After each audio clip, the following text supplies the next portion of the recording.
How to add Chase business card on Chase app. For this, you have to follow some steps.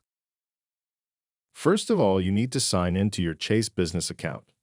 After signing into the business account profile you would like to use for linking, select the profile icon in the top right corner. Then choose Profile and Settings. Under Account Settings, choose Manage Linked Accounts. Then select Show My Accounts.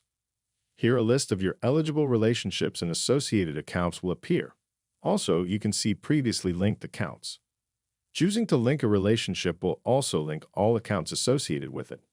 Select Link Relationship next to the account you would like to link. Then choose Link Relationship again to confirm. You'll receive a confirmation message when you've successfully linked your account. Choose Go Paperless to update paperless setting on linked relationship. Then select Return to manage linked accounts to see linked relationships or link additional ones available.